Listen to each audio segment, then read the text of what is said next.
అక్రమ మద్యం కేసులో మాజీ మంత్రి జోగి రమేష్ అరెస్ట్ చేశారు. అయితే సిట్ కానీ ఇతర అధికారులు కానీ చేసినటువంటి అరెస్ట్ ఏదైతే ఉందో ఇప్పుడు అది రాజకీయ మలుపులు తిరుగుతుంది. ఇది రెడ్ బుక్ రాజ్యాంగం అని జోగి రమేష్ కామెంట్లు చేస్తున్నారు. అదేవిధంగా అరెస్ట్ అయిన ప్రతి ఒక్కరు కూడా ఇది ప్రభుత్వ వేధింపులు అంటున్నారు. అసలు ఒకప్పుడు మనం అవినీతి చేయకపోతే ఇప్పుడు ఎందుకు అరెస్టులు అవుతామనేటువంటి చర్చ కూడా రాష్ట్రంలో జరుగుతున్నటువంటి నేపథ్యంలో మనతో మాట్లాడటానికి లింగంనేని ఉన్నారు, ప్రముఖ రాజకీయ విశ్లేషకులు. సార్ చెప్పండి, ముఖ్యంగా ఏంటి ఈ రాజకీయ అరెస్టులా లేకపోతే అవినీతి అరెస్టులా, దేనికి ఈ అరెస్టులు జరుగుతాయి? జోగి రమేష్ అవినీతి గురించి చెప్పాలంటే ఏం చెప్తారు? ఇప్పుడు సహజంగా ఎవరు అరెస్ట్ అయినా రాజకీయ నాయకులు ఏం చెప్తారంటే ఇది రాజకీయంగా అరెస్ట్ చేశారు, లేకపోతే అక్రమ అరెస్టులు. ఇది సహజంగా చెప్పే మాట. దాన్ని పెద్ద లెక్క తీసుకోవక్కర్లేదు. కానీ ఇప్పుడు ఒకటి మాట వెళ్తే ఏమంటున్నారంటే ఏదన్నా అరెస్ట్ జరిగింది, బీసీఎల్ అని చెప్పి మాట్లాడుతున్నారు, లేకపోతే బీసీఎల్ అని చెప్పి విధంగా చేస్తున్నారు, లేకపోతే ఇంకొక విధంగా చేస్తున్నారని. ఇప్పుడు దురదృష్టం ఏంటంటే భారతదేశంలో ఈ రాజకీయాల్లోకి గతంలో ఏంటంటే రాజకీయ నాయకులు వెనకమాల క్రిమినల్స్ ఉండి నడిపించేవాళ్ళు తప్ప వాళ్ళకి బలం చేకూర్చడానికి అవసరానికి ఉపయోగపడటానికి క్రిమినల్స్ ఉండేవాళ్ళు. ఇప్పుడు న్యాయ వ్యవస్థ కొద్దిగా దాంట్లో ఉన్న లొసుగులను ఉపయోగించుకొని ఈ క్రిమినల్స్ అందరూ వీళ్ళే రాజకీయ నాయకులకు ఎదిగిపోయారు, రాజకీయాల్లో చేరిపోయారు, రాజకీయ నాయకులకు ఎదిగిపోయారు. ఇక అంటే ఇవాళ చూస్తే మీరు భారతదేశంలో ఎంపీల్లో 29%, ఎమ్మెల్యేల్లో 31% తీవ్రమైన ఆ నేరారోపణలు ఉన్నారు, తీవ్రమైన క్రిమినల్ ఆపాదించబడిన వాళ్ళు ఉన్నారు, నేరాలు ఆపాదించబడిన వాళ్ళు. అంటే ఇప్పుడు వాళ్ళు దీంట్లో ఏదో లొసుకులు తీసుకుంటారు, బెయిల్ తీసుకుంటారు, బయటకు వచ్చేస్తారు, మళ్ళీ పోటీ చేస్తారు. అప్పుడు వరకు వీళ్ళ మీద ఏదైనా అభియోగాలు ఉంటాయి, లేకపోతే సాక్షులు ఉంటారు. బయటకు వచ్చేది కానీ వాళ్ళని బెదిరిస్తారు, మజిల్ పవర్ చూపిస్తారు. వాళ్ళు పాపం కొంతమంది అయితే ఫైట్ చేయగలరు కానీ కొంతమంది ఫైట్ చేయలేరు. ఏమవుతుంది ఆఖరికి ఇది కేసు నిర్వీర్యం అయిపోతుంది. వాళ్ళు బ్రహ్మాండంగా వాళ్ళ పని వాళ్ళు చేసుకుంటారు. ఇది ఒక సిస్టము. దీన్ని ఉపయోగించుకోవడం మరిగారు వీళ్ళు. ఈ నేరపూరిత విధానాలతో రాజకీయాల్లో ఉన్నాడు. సుప్రీంకోర్టు సంవత్సరంలో వీళ్ళ మీద ఏదైనా సరే ఆరోపణలు ఉంటే రాజకీయ నాయకుల మీద, అంటే ఒక లెజిస్లేచర్స్ మీద కానీ ఎంపీల మీద కానీ ప్రజాప్రతినిధుల మీద దాన్ని వెంటనే తేల్చేయాలి, స్పెషల్ కోర్టులు పెట్టి అన్నారు. ఇది చెప్పి 10 ఏళ్ళు అయింది. ఆ తర్వాత మళ్ళా చెప్పారు. కానీ రాజకీయ నాయకుల్లో 12 సంవత్సరాల నుంచి బెయిల్ మీద ఉన్న జగన్మోహన్ రెడ్డి గారి మీదే ఆయన ముఖ్యమంత్రిగా ఉన్నారు, చేసేసారు, అయిపోయింది. మళ్ళీ ప్రతిపక్ష నాయకుడిగా ఉన్నారు. ఇంతవరకు ఆ కేసు ముందుకు కదలదు. ఎట్లా ఇలా అయితే రాజకీయం ఏ విధంగా సర్వైవ్ అవుతుంది? రాజకీయ నాయకుల్ని ఎలా నమ్ముతారు ప్రజలు? ఇది పరిస్థితి. సరే, ఆంధ్రప్రదేశ్ తీసుకుంటే గతంలో ఇప్పుడు వీళ్ళు ఎవరు చేశారు ఎవరు చేయలేదని కాదు. ఇక్కడ ఒక బీసీ అయినంతలో అతను క్రిమినల్ అయితే అతనికి ఏమి రాయితీలు ఉండవు, అంతే కదా. అక్కడ మనం ఇదివరకు ఐపీసీ, ఇప్పుడు భారతీయ న్యాయ సంహిత, దాని ప్రకారం ఏదైతే శిక్షలు ఉంటాయో ఆ శిక్షకే వేస్తారు, అదే నడుస్తుంది. అంతేగాని ఈ కులాన్ని ఆపాదించుకుని కులాన్ని బట్టి ఏ కులము కూడా ఒక క్రిమినల్ని కావాలని కోరుకోదు. ఏ కులం కూడా ఆ కులానికి పేరు తెచ్చే నాయకుడు కావాలని కోరుకుంటారు. కానీ ఏ కులమైనా సరే ఆ కులాన్ని దిగజార్చే ఒక నేరస్తుడిని మన కులంలో ఉండాలని ఎవడో కోరుకోడు. సో అది అసలు క్యాస్ట్ లేకపోతే దీన్ని అసలు తీసి పక్కన పెట్టేయాలి. నేరస్తుడే. కాకపోతే ఇక్కడ మీరు ఇందాక అన్నారు జోగి రమేష్ గారి విషయం. అంటే ఇప్పుడు ఒక 10-15 సంవత్సరాలు క్రితం తీసుకుంటే వాళ్ళ ఆర్థిక పరిస్థితి ఏంటి, ఇవాళ ఆర్థిక పరిస్థితి ఏంటి, ఈ మధ్యలో ఎదుగుదలకి వాళ్ళకి ఏ విధంగా ఆర్థికంగా ఎదిగారు, ఎదగటానికి ఏం వ్యాపారాలు చేశారు, అసలు వాళ్ళ యొక్క ఆస్తులు ఎంత, ఆస్తులకి సరిపడానే వాళ్ళ ఆస్తులు ఆదాయానికి సరిపడిన ఆస్తులు ఉన్నాయా, ఆదాయాన్ని మించిన ఆస్తులు ఉన్నాయా, అసలు ఈ ఎవరు చోట్ల అసలు దీన్ని ఇన్కమ్ ట్యాక్స్ డిపార్ట్మెంట్ గాలికి వదిలేసింది. ఇది కూడా అంటే ప్రభుత్వంలో కూడా అసలు డిపార్ట్మెంట్స్ ఏంటంటే ఊరికే పైపైన పనిచేస్తున్నాయి తప్ప మీకు ఆ ఎదుగుదల ఎక్కడుందని తెలిసిపోతుంది కదా. అంటే రాజకీయ నాయకుల ఆస్తులు మొత్తం కూడా బినామీ పేర్లతో పెట్టుకుంటారని కదా జరిగేది. ఒకవేళ బినామీ పేర్లతో ఉంటే ఇది గనక బయటపడితే ఆ బినామీలు కూడా ఇవ్వరు డబ్బులు. ఎప్పుడైతే ఈ పరిస్థితి వచ్చిందో బినామీలు కూడా ఎగ్గొట్టే పరిస్థితి ఉంటుంది. అవును. సో అది కాదు ఇక్కడ అసలు ఆ విధమైన పరిస్థితి. అట్లాగే మనం ఇదివరకైతే ఒక అధికారి ఉన్నాడు, ఒక ఐఏఎస్ ఐపీఎస్, వాళ్ళకి ఒక ఆస్తి కొనాలంటే కంపల్సరీగా ప్రభుత్వానికి దాన్ని తెలియజేసి ప్రభుత్వం పర్మిషన్ తీసుకోవాలి. ఇవాళది ఏది వాళ్ళు ఎక్కడ వాళ్ళే కాదు వాళ్ళ ఫ్యామిలీ మెంబర్స్ ఎవరు చేసినా సరే. అంటే ఇక్కడ ఏమవుతుందంటే ఒక వ్యవస్థ తయారైపోయింది. అధికారులు రాజకీయ నాయకులు కలిసిన ఒక అవినీతి వ్యవస్థ తయారైపోయి విచ్చలవిడితనం అయిపోయి ఒకళ్ళనొకళ్ళు షీల్ చేసుకునే పద్ధతిలో అవుతుంది. ఇప్పుడు ఇక్కడ మీరు ఇందాక అన్నట్టు జోగి రమేష్ గారితో తీసుకోండి. సపోజ్ ఏ వ్యాపారం చేశారు ఇవాళ అది చెప్పాలి కదా. నార్మల్గా తెలిసింది ఏంటంటే అక్కడ వాళ్ళ ఫ్యామిలీకి సంబంధించి లిక్కర్ వ్యాపారం చేస్తారు, లేదంటే అంతకుముందు సారా వ్యాపారం ఇది ఉండేది కదా, ఎరాక్ కొన్నప్పుడు ఎరాక్ వ్యాపారం చేసేవాళ్ళని ఏదో అక్కడ లోకల్స్ చెప్పుకుంటారు. కాకపోతే ఇప్పుడు ఈ అక్రమ మద్యం వ్యవహారం వచ్చేటప్పటికి ఇప్పుడు సిట్ చెప్పింది, వాళ్ళు చెప్పింది, తర్వాత జోగి రమేష్ గారు చెప్పింది రెండూ నిజం అనిపించట్లా. ఇప్పుడు సిట్ ఏం చెప్తుంది, వాళ్ళు అంతకుముందు 4 ఏళ్ల నుంచి చేస్తున్నారు, ఓకే అది నిజమా కాదా, 4 years చేస్తున్నారని ముందు వచ్చింది బయటికి, అది నిజమా కాదా అనేది ఒకటి. అయితే అక్కడి నుంచి మీకు అక్కడ ఒక ఆర్ఎస్ అనేది ఎక్కడో గోవా నుంచి తెప్పించుకున్నారని వచ్చింది. ఇప్పుడు అక్కడికి వచ్చిన తర్వాత దాంట్లో మాల్ట్ కలిపి దాన్ని లిక్కర్ తయారు చేసిన తర్వాత ఆ లిక్కర్ని అక్కడ ఏది ములకలపల్లి నుంచి అంటే చిత్తూరు జిల్లా దగ్గర నుంచి ఇబ్రహీంపట్నం వరకు ఎలా వచ్చింది, దాంట్లో ఎవరెవరు ఇన్వాల్వ్ అయి ఉన్నారు. ఎందుకంటే చెక్ పోస్టులు ఉంటాయి, చెక్ పోస్టులు దాటి రావటం, తర్వాత ఇబ్రహీంపట్నంలో అమ్మటం. అంటే ఇబ్రహీంపట్నంలో ఉన్న రాజకీయ నాయకులకి అక్కడ చిత్తూరు జిల్లాలో ఆ ప్రాంతంలో ఉన్న రాజకీయ నాయకులకి ఖచ్చితంగా ఇది తెలియకుండా జరగదు. అది ఇంపాసిబుల్. అసలు ప్రభుత్వానికి ప్రభుత్వాధికారులకు తెలియకుండా ఏది జరగదు. అక్కడ ఎమ్మెల్యే ఎవరు, పెద్దిరెడ్డి రామచంద్రారెడ్డి గారి తమ్ముడు, ఇది ములకలపల్లి దగ్గర.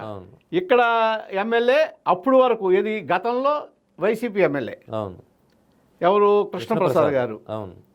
ఇక్కడ మంత్రి, ఆ తర్వాత ఇక్కడ కూడా మా ఎమ్మెల్యేగా ఉండేది పెడన ఎమ్మెల్యేగా ఉండి అక్కడ ఇబ్రహీంపట్నంలో స్థానికంగా నివాసం ఉంటున్న జోగి రమేష్ గారు ఆ తర్వాత మంత్రిగా అయ్యారు. అంటే వాళ్ళిద్దరికి తెలియకుండా జరుగుతుందా? జరగదు. పైగా ఇబ్రహీంపట్నంలో ఒకటే అధికార పార్టీ జరగదు కదా. అంటే అక్కడ జరిగింది అంటే ఆయన పెద్దిరెడ్డి రామచంద్రారెడ్డి గారి తమ్ముడు. రెండో తర్వాత అక్కడ ఉన్న టీడీపీ ఇన్ఛార్జి జయచంద్రారెడ్డి పెద్దిరెడ్డి రామచంద్రారెడ్డి గారికి ముఖ్య అనుచరుడు. అదే బినామీ అనేది అక్కడ ఉన్న తెలుగుదేశం పార్టీ వాళ్ళు అంటాం, మనం అంటాం కాదు. అక్కడ ఏది ఆ ప్రాంతంలో ఆ నియోజకవర్గానికి సంబంధించిన తెలుగుదేశం నాయకులు గొడవ చేశారు, ఈయన ఆయనకి బినామీ అని. ఇప్పుడు వాళ్ళకి తెలిసి ఉండాలి కదా. అంటే వాళ్ళకి తెలిసింది వీళ్ళకి తెలిసింది 4 సంవత్సరాల నుంచి జరుగుతుంది. మరి అక్కడ ఎక్సైజ్ అధికారులు ఏం చేస్తున్నారు, అక్కడ ఉన్న టాస్క్ ఫోర్స్ ఏం చేస్తుంది, ఎక్సైజ్ టాస్క్ ఫోర్సు, ఇక్కడున్న అధికారులు ఏం చేస్తున్నారు, ఇక్కడ టాస్క్ ఫోర్స్ ఏం చేస్తుంది, 4 సంవత్సరాల నుంచి ఎలా జరిగింది అంటే ఇది ఒకరికొకరు తెలియకుండా జరిగిందని నమ్ముదామా? జరుగుతుందా? అది సాధ్యం అవుతుందా? అవ్వదు కదా. అదొకటి. ఇప్పుడు జోగి రమేష్ గారు ఏమంటాడు, ఆయన ఒక విధంగా చెప్పాలంటే ఆయన అంతటికి ఆయనే ఊబిలో దూకినట్టు కనపడుతుంది. ఎందుకంటే ఆయనకి ఎక్కడో దాంతో సంబంధం ఉంది, లేకుండా ఉండదు ఖచ్చితంగా. ఎందుకంటే ఆయనకి సంబంధం లేకుండా ఆయన ప్రాంతంలో జరగదు. ఒకవేళ ఎక్కడో ఏంటంటే ఎక్కడంటే ఏదో జరుగుతుంది అనే తనకంతా తనే బయటపడిపోయి భుజాలు తడుముకుంటారని చూసారా, గుమ్మడికాయ దొంగ అంటే ఆ విధంగా చేసి దుర్గమ్మ గుడిలోకి వెళ్ళి అక్కడ ఏది ఆరతెలిగించి ప్రమాణం చేశాడు. అంటే తనకు తనే ఫోకస్ అయిపోయాడు. ఫోకస్ అయిన తర్వాత ఫోకస్ అంతా ఆయన మీదకి వెళ్ళింది కదా. ఇప్పుడు చూస్తే ఏమైంది, ఆయన ఈ ఇతను ఇప్పుడు ఈ ఎవరు అక్కడ దొరికిన అతను ఉన్నాడు కదా, లిక్కర్ తయారు చేసిన అతను జనార్దన్ రావు, అద్దేపల్లి జనార్దన్ రావు, ఆయన ఎప్పుడైతే ఈయన చేయమంటే చేశాను అన్నాడు ఒకటి. అయితే అక్కడ ఇంకొక తేడా, ఈయనేమన్నాడు, ఎవరు జోగి రమేష్ గారు ఆరోపించింది తనని ఇరికించడం కోసం, ఆయన్ని ఇరికించడం కోసం, రెడ్ బుక్ రాజ్యాంగం అమలు చేయడం కోసం ఈ విధమైన లిక్కర్ దీన్ని క్రియేట్ చేశారు అని చెప్పాడు. అంటే ఇక్కడ ఎంత హాస్యాస్పదంగా ఉందంటే, ఈయన చేయటం కోసం అక్కడ 3 కోట్లు, అక్కడ ఎంత లిక్కర్ దొరికింది, దాదాపు ఒక 70-80 లక్షల రూపాయలకి సరిపడా మెషినరీ దొరికినట్టుంది. లిక్కరు చాలా అంటే దాదాపు 2-3 కోట్ల పైన దొరికింది. అంటే అంత డబ్బుని తీసుకొచ్చి ఈయన ఇరికించడానికి పెట్టారని ఈయన చెబుతున్నాడు. పైగా ఎక్కడ ఈయన కాన్స్టిట్యున్సీ ఒకటి, రెండోది పెద్దిరెడ్డి గారి ఇన్ఫ్లుయెన్స్ ఉన్న కాన్స్టిట్యున్సీ ఒకటి. సరే, అదొక అబద్ధం. అయితే ఇక్కడ సిట్ చెప్పేది ఏంటంటే, ఈయన 3 కోట్లు ఇస్తాను, నువ్వు ఈ విధంగా తెలుగుదేశం పార్టీని బద్నాం చేయడానికి చెయ్యి అని చెప్పాడని చెప్పి ఈయన చెబుతున్నాడు. జనార్దన్ రావు అన్నాడని ఇచ్చాడు. అదే అట్లా నమ్మశక్యంగా ఉంది. అంటే ఇది ఈయన 3 కోట్లు ఆయనకి ఇచ్చి చేస్తాం అంటాం ఒకటి, నువ్వు వెళ్ళిపో అంటాం ఒకటి. అంటే ఎక్కడ దీనికి ఒకదానికి సింక్ అవట్లా. కానీ ఖచ్చితంగా దొంగ లిక్కరు అమ్మారు వీళ్ళకి. ఇప్పుడు ఈ జోగి రమేష్ గారి ఫ్యామిలీకి ఒక అంటే వాళ్ళకు అక్కడ స్థానికులు చెప్పుకునేది ఏంటంటే, కరోనా సమయంలో కూడా వీళ్ళు లిక్కరు తీసుకొచ్చి అమ్మారు. అక్కడ వాళ్ళ దగ్గరికి, వాళ్ళ బ్రదర్స్ దగ్గరికో లేకపోతే వాళ్ళ అనుచరుల దగ్గరికి వెళ్తే ఇచ్చేవాళ్ళు అనేది అందరికీ తెలిసిన విషయం అది. సో అది కూడా అప్పటి నుంచి ఇది జరిగిందా, అది కూడా కల్తీ లిక్కర్ అయి ఉంటుంది. అదే అప్పటి నుంచి ఈ సప్లైస్ జరిగినాయా, ఈయనతో పాటు ఎవరెవరికి వాటాలు ఉన్నాయి, ఇవన్నీ కూడా ఒక పెద్ద సందేహాస్పదమైన విషయాలు. కాకపోతే ఇక్కడ అన్నిటికన్నా ముఖ్యమైన అధికారులు ఏం చేస్తున్నారు, ఇంత జరుగుతా అంటే రాజకీయానికి తలొగ్గేసి, అధికారానికి తలొగ్గేసి చూసి చూడనట్టు పోతున్నారా? అట్లా ఏంటంటే ఈ అవినీతి అనేది విచ్చలవిడి అయిపోయిందండి. దీనికి అడ్డుకట్ట వేసేవాళ్ళు లేరు. అది పరిస్థితి అట్లా తయారైనప్పుడు దీన్ని ఏ విధంగా చేయాలనే చిత్తశుద్ధి ప్రభుత్వానికి ఉంటే ముందు అధికారుల మీద చర్యలు మొదలవ్వాలి. ఎక్కడెక్కడ ఏం జరుగుతున్నాయో దాని మీద తీవ్రమైన చర్యలు ఉండాలి. స్కామ్ జరిగింది, చర్యలు తీసుకోవాలి అంటే సిట్టు చూస్తుంది, ప్రభుత్వం చూస్తుంది, అంతా బాగానే ఉంది. కానీ అసలు ఒక మాజీ మంత్రి అరెస్ట్ అవుతున్న సందర్భంలో మళ్ళీ తిరిగి నీ సంగతి తేలుస్తానని ఒక ముఖ్యమంత్రిని, నీ సంగతి తేలుస్తానని ఒక మంత్రిని, ఆ చేస్తున్నటువంటి కామెంట్లు ఎట్లా ఉన్నాయంటే చాలా తీవ్రమైనటువంటి అసహనం, ఆగ్రహం. అసలు అదే జోగి రమేష్ ఒక మాజీ మంత్రిగా, ఒక మాజీ ఎమ్మెల్యేగా ఉన్న వ్యక్తి ఆ స్థాయిలో దూకుడుగా, ఆ స్థాయిలో ఆగ్రహం ఏంటది? అంటే ఆయన మాజీ మంత్రి అంటున్నారు కదా, అసలు మంత్రి ఎట్లా అయ్యాడు? ఆయన మంత్రి అయ్యిందే అసహజమైన ప్రవర్తనతో. వెళ్ళి చంద్రబాబు గారి ఇంటి మీదకి వెళ్ళి అక్కడ దాడి చేయడానికి ప్రయత్నించి, అక్కడ గొడవ అయిన తర్వాత నేనేదో ఆయన్ని ఒక విజ్ఞాపన పత్రం ఇస్తానికి వెళ్ళాను అని మాట్లాడాడంటే అక్కడే అర్థమైపోతుంది. ఆ తర్వాత ఏమైంది, ఈయన అసెంబ్లీలో కూడా మాట్లాడిన తర్వాత దీన్ని మెచ్చుకుని జగన్మోహన్ రెడ్డి గారు మినిస్టర్ ఇచ్చారు. అంటే ఏంటి, ఇది నచ్చిందనమాట. అంటే ఒక ప్రతిపక్ష నాయకుడి ఇంటి మీదకి వెళ్ళి దౌర్జన్యం చేయబోవటం, ఒక ఎమ్మెల్యేగా ఉండి, అది ముఖ్యమంత్రికి నచ్చింది కాబట్టి మంత్రి ఇచ్చారు కాబట్టి వాళ్ళ ప్రవర్తన అలా ఉంది. ఈ ప్రవర్తనే కరెక్ట్ అనుకుని అదేవిధంగా మాట్లాడుతున్నారు. ఇప్పుడు ఎవరినో ఏదో చేయటం కాదు, ముందు ఆ కేసు ఏంటో దాని నుంచి ఎట్లా బయటకు వస్తాం అది చూసుకోవాలి. అది ఎంతవరకు కరెక్ట్ మాట్లాడతాం అంటే, ఇవాళ మీరు వైసీపీలో తీసుకుంటే మీకు అక్కడ గోరంట్ల మాధవ్ గారి దగ్గర నుంచి, గోరంట్ల మాధవ్ ప్రవర్తన ఎంత ఘోరంగా ఉంది అసలు. అట్లాగే ఇప్పుడు ఆర్కే రోజా, తర్వాత గుడివాడ కొడాల నాని, ఇట్లా ఇప్పుడు సీది అప్పలనాయుడు, ఇట్లా చాలామంది ఉన్నారు. సీదిరి అప్పలరాజు అనుకుంటా ఆయన.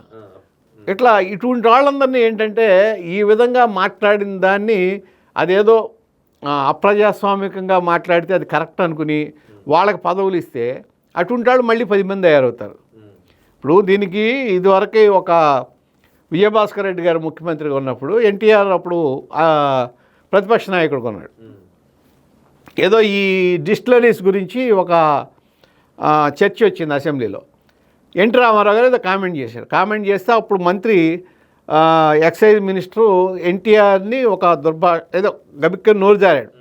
నోరు జారినందుకు మరుసటి రోజు ఆయన్ని మంత్రి పదవి నుంచి తీశాడు విజయభాస్కర్ రెడ్డి. ఒక అపోజిషన్ లీడర్ని దుర్భాషలాడితే, పొరపాటున మాట్లాడితే ముఖ్యమంత్రి ఆ మంత్రిని ఆ పదవి నుంచి తీశాడు. మళ్ళీ ఎవరైనా మాట్లాడతారు అట్లాగా? ఇక్కడ అట్లా మాట్లాడితే నువ్వు ప్రమోషన్ ఇస్తున్నావు, ఎమ్మెల్యే నుంచి మినిస్టర్ అవుతున్నాడు. సో అటువంటి వాళ్ళు 10 మంది తయారవుతారు. ఇప్పుడు దాని మూలనే ఇవాళ జీవ రమేష్ గారు మాట్లాడటం కూడా ఏంటి, నేను ఇది అంటారా చూసారా, అసమర్థుని ప్రేలాపనలాగా, తప్పు చేసావో తప్పు చేయలేదో నువ్వు కోర్టులో నిరూపించుకో, కోర్టు నుంచి తెచ్చుకోండి.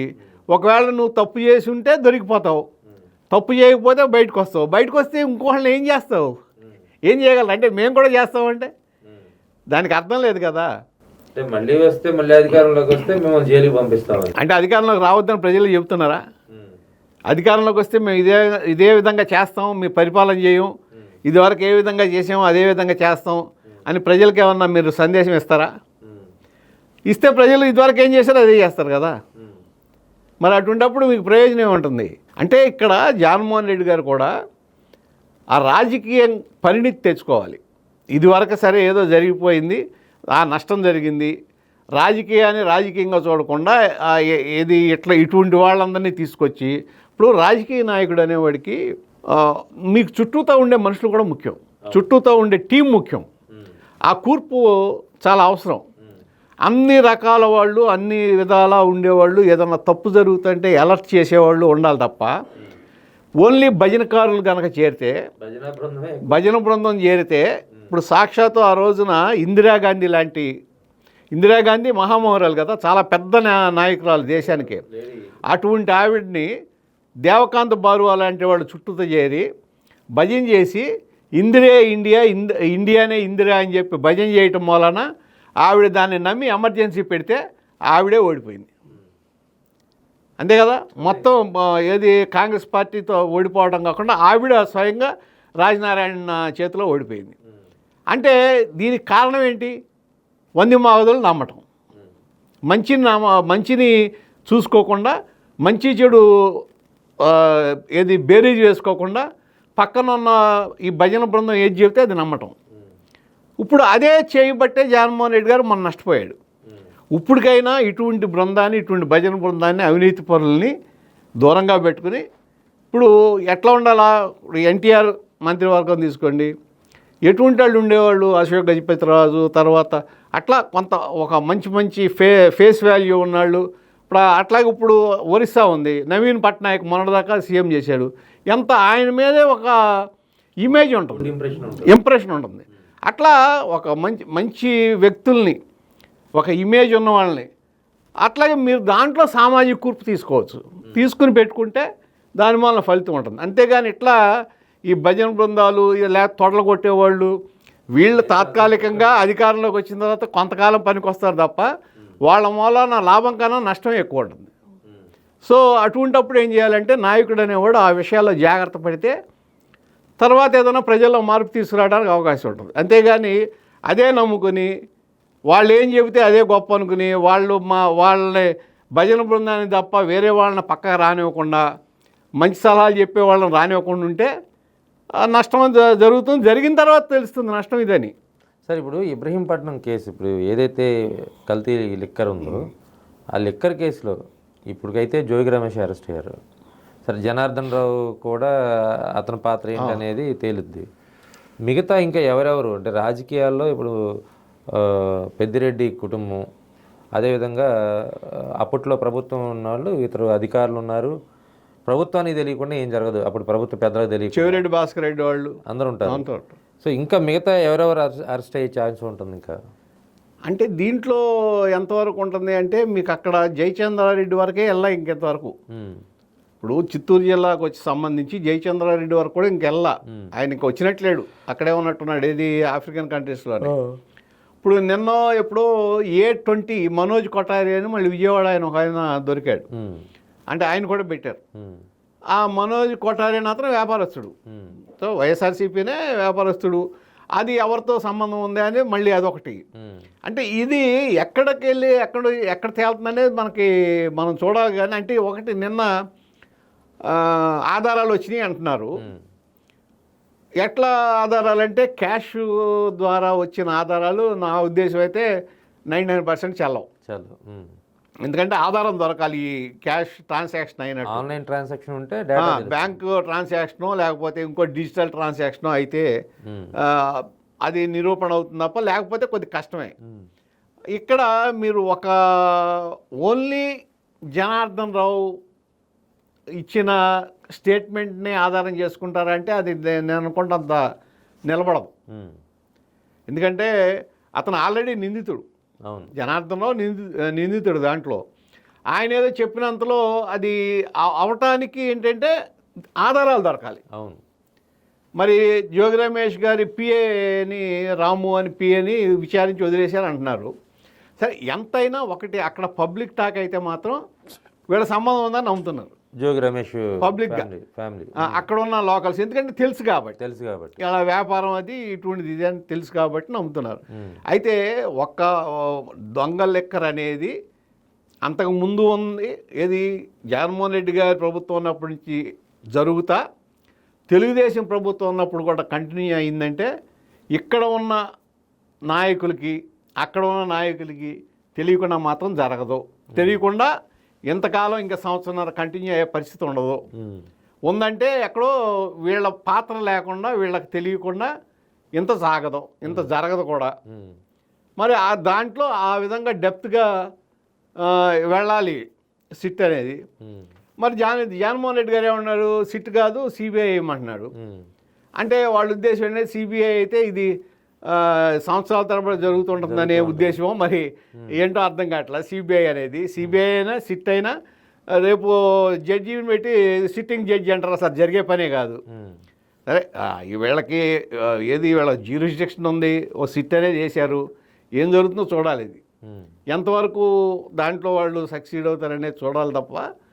కాకపోతే ఒకటి, ఈ నెక్సస్ని మాత్రం బ్రేక్ చేయాలి అధికారులకిను నేరస్తులకి మధ్యలో.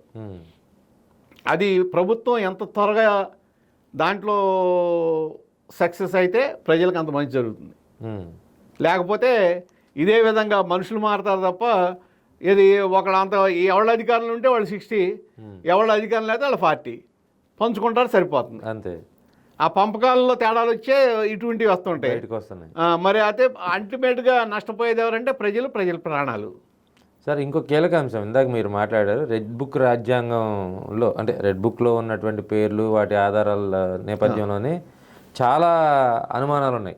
ఒక పక్కన టీడీపీ కార్యకర్తలేమో రెడ్ బుక్లో ఉన్న పేర్లేవి వాటిలో ఉన్న వాళ్ళని ఎవరిని అరెస్ట్ చేయట్లేదు, వాళ్ళు గతంలో 100 కోట్ల రూపాయలు అవినీతి చేశారు, అయినా కానీ ఆ రెడ్ బుక్లో పేర్లు ఏమి బయటికి రావట్లేదు, అరెస్టుల రూపంలో రావట్లేదని వాళ్ళు బాధపడుతున్నారు. వీళ్ళు అరెస్ట్ అయిన వాళ్ళేమో ప్రతి ఒక్కళ్ళు ఇది రెడ్ బుక్ రాజ్యాంగం, ఇది రెడ్ బుక్ రాసుకున్న రాజ్యాంగం అని చెప్తున్నారు. ఏది నమ్మాలి అసలు? రెడ్ బుక్లో ఏమున్నాయి అలా తెలియదు కదా. మామూలుగా అప్పట్లో పెద్దిరెడ్డి రామచంద్రారెడ్డి ఆయన పేరు ఉందంటారు, అట్లాగే ఆర్కే రోజా, కొడాల నాని, మరి వీళ్ళు ఎవరో ఏమవ్వలేదు కదా. అట్లాగే ఇప్పుడు మీకు జయరాం మాజీ మంత్రి బెంజి మంత్రి అతను రెడ్ బుక్లో ఉన్నాడు అన్నారు. మరి అతను అల్టిమేట్గా తర్వాత చూస్తే ఏమైంది, టీడీపీలో టీడీపీలో ఎమ్మెల్యే అయ్యాడు. అట్లా అయిన వాళ్ళు కూడా కొంతమంది ఉన్నారు. ఇప్పుడు నెల్లూరు ఆయన కోటంరెడ్డి కూడా అంతే. కోటంరెడ్డి టీడీపీలోకి వచ్చాడు. కోటంరెడ్డి రెడ్ బుక్లో ఉన్నాడా సార్? కోటంరెడ్డి ఉన్నాడు కదా అంతకుముందు ఆయన ఇప్పుడు అక్కడే కాదు, ఇప్పుడు ఈ మైలవరమే తీసుకోండి. మైలవరంలో ఇప్పుడున్న ప్రస్తుత ఎమ్మెల్యే అప్పుడు వైసీపీలో ఉన్నప్పుడు టీడీపీ వాళ్ళ మీద కేసులు పెట్టించారు కదా. కేసులు పెట్టాడు. అప్పుడున్న అక్కడ ఉన్న మాజీ మంత్రి దేవినేని ఉమ ఏది రాజమండ్రి సెంట్రల్ జైలుకి వెళ్ళి వచ్చాడు కదా. ఇవి జరిగినాయి అక్కడ. అప్పుడు వీళ్ళు అన్నారుగా మిమ్మల్ని రెడ్ బుక్లో పెట్టామని. ఉమ్. మరి ఇప్పుడు రెడ్ అదే బుక్ ఏమవుతుంది? కృష్ణప్రసాద్ ఎమ్మెల్యేగా ఉన్నారు, దేవినేని ఉమానేమో ఖాళీగా ఉన్నాడు. ఖాళీగా ఉన్నారు. ఉమ్. అంటే నేను అనేది ఇది ఊరికే ఒక మాటకి రెడ్ బుక్ అంటాం తప్ప దాంట్లో ఉన్నాయన్నీ అమలు జరుగుతున్నాయని నేను అనుకుంటా. ఎందుకంటే అధికారులు కూడా చాలామంది పేర్లు ఉన్నాయి ఈ లెక్కర దాంట్లో. అసలు అత్యంత ముఖ్యమైన వాసుదేవరెడ్డి బెయిల్ మీద శుభ్రంగా బయట ఉన్నాడు. అవును కదా?